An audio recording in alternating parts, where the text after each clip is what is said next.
importante lo que está sucediendo en nuestro país, que es el entorno de la cumbre. Y vamos a revisar finalmente en la práctica qué vamos a sacar de la cumbre más allá de la reunión, ¿no es cierto?, de los representantes. Y para eso estamos ya con el doctor Walter Albán, que está con nosotros muy amablemente para hablar sobre eso, que ha venido revisando, ¿no es cierto?, esa declaración de Lima hace bastante tiempo. Director de Proética, ¿cómo está? Bueno, en principio, gobernabilidad democrática frente a la corrupción es un nombre bastante ambicioso, un poco rimbombante incluso, y que salpica pues a muchas de las naciones que van a venir, porque es una lacra que estamos atravesando todos desde hace muchísimos años. Por supuesto, porque las cumbres en realidad se realizan cada 3 años y son espacios de encuentro para tocar temas que interesan al continente. En este caso, la corrupción nos agobia, la corrupción ha crecido de una manera desmesurada en los diferentes países y creo que en el Perú precisamente se produce esta circunstancia cuando estamos atravesando una crisis que en gran medida se explica por la corrupción. Yo no creo que podamos esperar que se lleguen a acuerdos o definiciones que ya permitan actuación inmediata por parte de todos los estados. Digamos, en la práctica no va a haber un acuerdo. Es difícil que pueda haber un acuerdo porque las circunstancias nos impiden contar con un consenso. Veamos lo que está ocurriendo en Venezuela y es evidente que más allá de, digamos, disfraces ideológicos, el gran problema que hay ahí es la enorme corrupción que está sosteniendo ese régimen, ¿no? Brasil también. Bueno, estamos claros de que el problema de la corrupción, y a propósito del caso Odebrecht, atacó por lo menos a 12 países en América Latina y Brasil ha sido el epicentro de donde se generó esto, pero Perú ha sido seguramente después de Brasil el más afectado por este caso en lo que toca el escándalo Lava Jato. Ahora, escuchábamos ayer al presidente de la República hablar que en este foro con los jóvenes decir de que ellos son los principales actores que no deberían en todo caso perder pues la oportunidad de generar aún confianza en la clase política, porque en definitiva hablamos de corrupción, hablamos de clase política y en nuestro país está seriamente dañada. ¿Cómo cambiar el chip? ¿Cómo volver a sembrar pues confianza en una clase que lamentablemente pues ya se le perdió todo tipo de esperanza, ¿no? Bueno, hay expectativas. El presidente Vizcarra inauguró, digamos, su gobierno, su gestión, haciendo notar de que tomaba como prioridad la lucha contra la corrupción. Ahora, hay que pasar a la acción, ¿no es cierto? Nosotros, por ejemplo, desde Proética hemos planteado varias cosas que deberían ser adoptadas de inmediato. Entiendo que van a pedir facultades para legislar al Congreso. Es probable que el Congreso no haga esta vez mayor dificultad para entregarlas, para poder aprobarlas, pero que ese paquete esté dirigido contra la corrupción. Y una de las primeras medidas que yo creo que marca hasta dónde existe o no el compromiso es que contemos con una autoridad autónoma para la transparencia y el acceso a la información.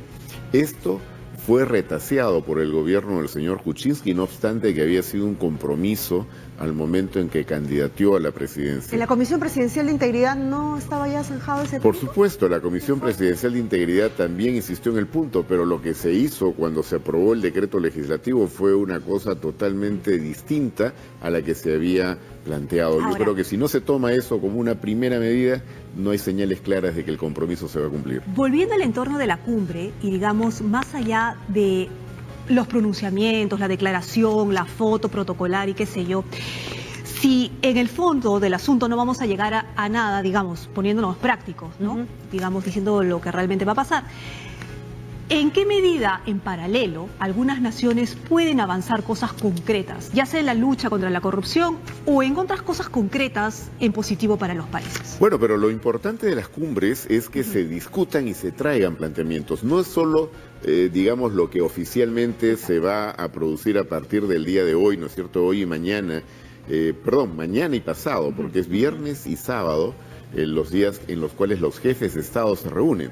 Pero ya estamos desde inicios de la semana, la sociedad civil de diferentes países, estamos participando en distintos eventos y promoviendo propuestas.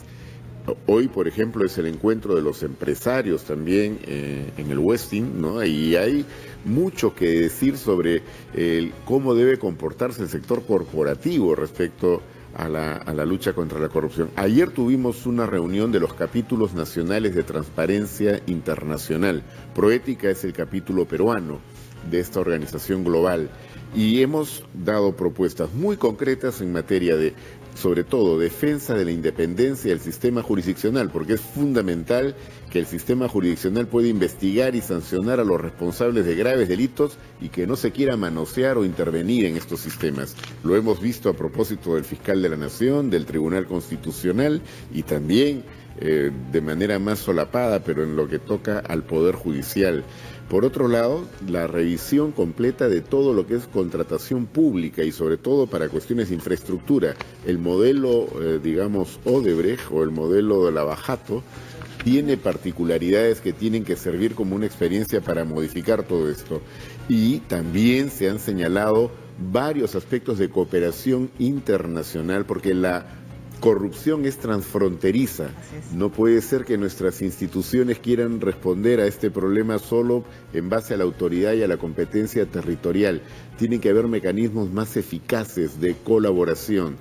Esto yo creo que va de alguna manera alimentando propuestas que ya están, digamos, traducidas en cuestiones muy concretas que pueden ser aprobadas por los estados y que de hecho van a ser presentadas a los jefes de estado. Es interesante, ¿no?, ver cómo este caso de Lavallato ha frenado todo el tema de la tolerancia frente a la corrupción, ¿no?, y da la sensación de que ella no puede quedar impune y en definitiva pues se tiene que investigar a fondo. Le agradecemos muchísimo por habernos acompañado esta mañana. Tiempo siempre nos queda cortísimo. Un punto solo quisiera agregar: el financiamiento de la política es lo clave y es lo que hemos visto como común denominador en todos estos países. Si dejamos que la plata sucia siga alimentando campañas y candidaturas, no tenemos manera de y la sociedad civil, ¿no? Y la sociedad civil es la que tiene que movilizarse, porque el Estado está enfermo, está penetrado por corrupción. Muchísimas gracias, doctor Albán. Nosotros creo que lo vamos a comprometer otro día para hablar sobre esta autoridad. Yo creo que es importante hablar sobre ese tema a fondo. Pero muchísimas gracias. Muchas y también gracias reforma electoral de